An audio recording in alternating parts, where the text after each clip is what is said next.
Ed asks, is science an enemy of religion? Ed, thank you for your question.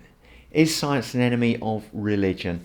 I would say very, very passionately and with all my heart, no, it certainly isn't. I come from Cambridge, or I came recently from Cambridge, where the scientific community is huge. And our church was jam-packed with scientists.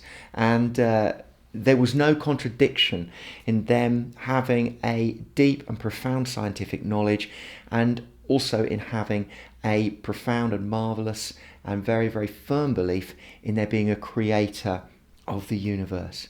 At its most simple, you will probably hear people say things like, science asks how, and religion asks why, or the Christian faith asks why. That's a very, very common response. And people dig deeply into that. People investigate the how and the why separately, but there is also a growing scientific theological community that say you can't separate those two things. You can't actually separate out how from why. One needs the other to make any sense at all.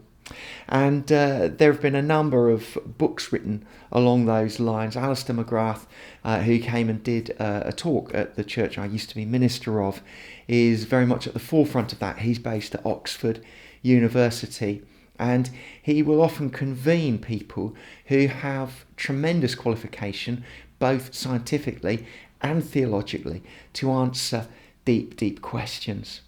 Perhaps one of the most interesting questions put forward was put forward many, many years ago, probably about 2,500, by Aristotle. He raised this notion of cause. What is the cause of something taking place? And he used as an example, very, very famously, the rain. He said, well, we know how rain works. There is evaporation, it goes up, it condenses, it falls down, and rain falls. And he understood in a pretty advanced way how rain worked. However, at the end of it, he said the rain falls because plants have to grow and animals have to live. Now, that was an unusual statement that Aristotle made.